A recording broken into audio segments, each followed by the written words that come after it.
ছোটবেলায় ছোটবেলায় আমরা সুকুমার রায়ের আবোল তাবোল সবাই পড়েছি, তাই তো? ওটা তো বাচ্চাদের একটা কবিতা থুড়ি, ছড়ার বই, তাই না?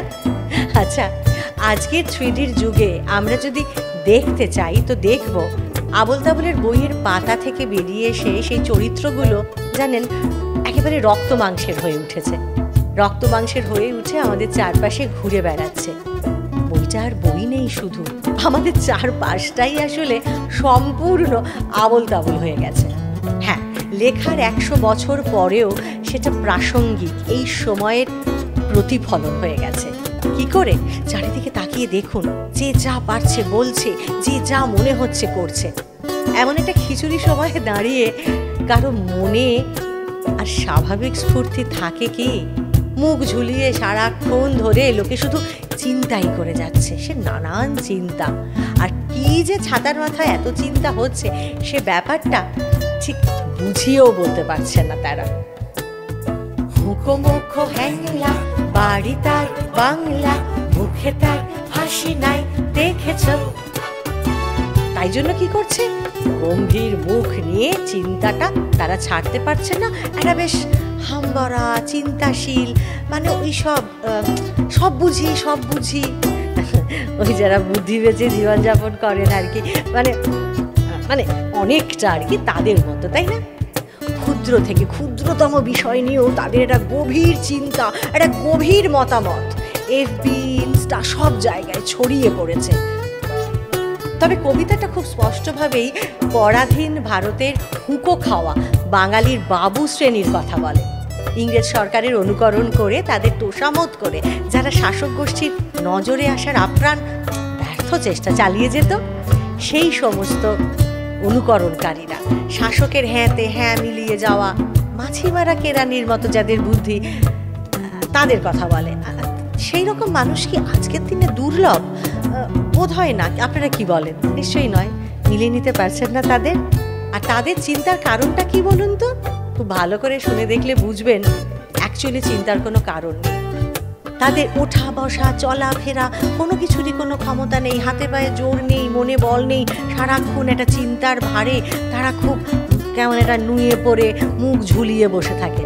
মাথার মধ্যে সর্বক্ষণ আসলে যদি এরকম আবোল তাবোল চিন্তার পোকা নড়তেই থাকে, তাহলে কি আর সুস্থতা বলে কিছু বাকি থাকে? আসলে মাথাটাই পুরো জ্যাম হয়ে গেছে, সূক্ষ্ম চিন্তা করার ক্ষমতাটাই হারিয়ে গেছে।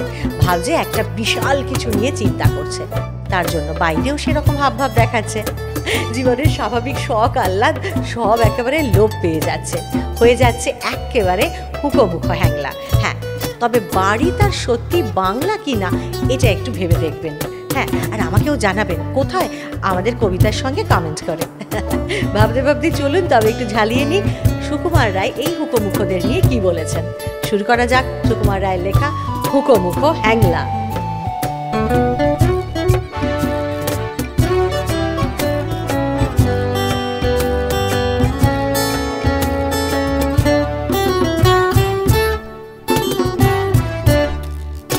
হুঁকোমুখো হ্যাংলা, বাড়ি তার বাংলা, মুখে তার হাসি নাই দেখেছ।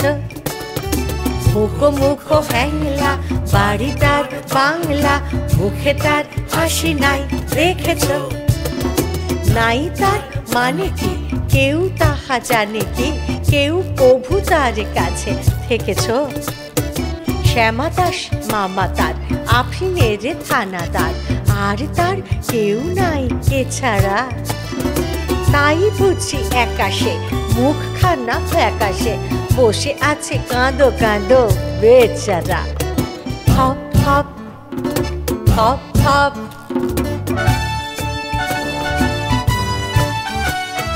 হপ হপ পায়েসে নাচতো যে আয়েসে, গাল ভরা ছিল তার ফুর্তি। ওহো গাইতো সে সারাদিন সারে গামা টিম টিম, আল্লাতে গদ গদ মূর্তি।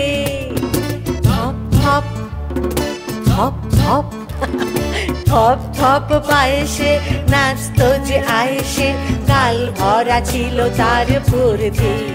ওহো গাইতো সে সারাদিন সারে গামা টিম টিম, আল্লাতে গদ গদ মূর্তি।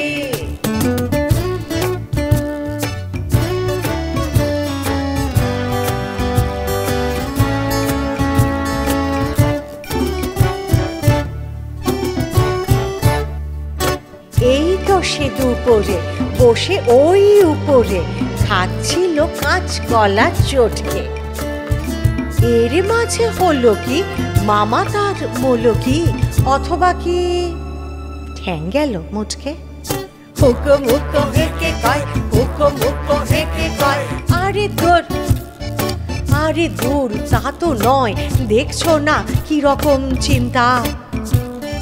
মাছিমারা ফোন দিয়ে যত ভাবি মন দিয়ে, ভেবে ভেবে কেটে যায় দিনটা। বসে যদি ডাইনে লেখে মোর আইনে, এই ল্যাচে মাছি মারি ত্রস্ত। ও বসে যদি ডাইনে লেখে মোর আইনে, এই ল্যাজে মাছি মারি ত্রস্ত। বামে যদি বসে তাও নহি আমি পিছ পাও, এই ল্যাজে আছে তার অস্ত্র। যদি দেখি কোনো পাজি, যদি দেখি কোনো পাজি বসে ঠিক মাঝামাঝি, কি যে করি ভেবে নাহি পাই রে।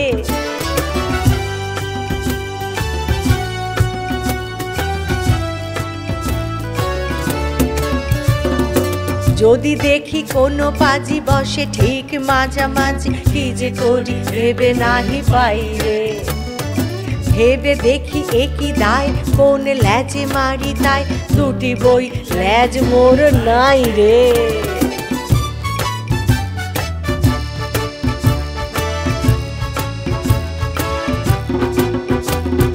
মুখো মুখো হ্যাংলা, বাড়ি তার বাংলা, মুখে তার হাসি নাই দেখেছো। মুখো মুখো হ্যাংলা, বাড়ি তার বাংলা, মুখে তার হাসি নাই দেখেছো। নাই তার মানে কি কেউ তাহা জানে কি, কেউ কবু তার কাছে থেকেছো। নাই তার মানে কি কেউ তাহা জানে কি, কেউ কবু তার কাছে থেকেছো। মুখো মুখো হ্যাংলা, বাড়ি তার বাংলা, মুখে তার হাসি নাই দেখেছো। নাই তার মানে কি কেউ তাহা জানে কি, কেউ কবু তার কাছে থেকেছো। মুখো মুখো হ্যাংলা, বাড়ি তার বাংলা, মুখে তার হাসি নাই দেখেছো। নাই তার মানে কি কেউ তাহা জানে কি, কেউ কবু তার কাছে থেকেছো।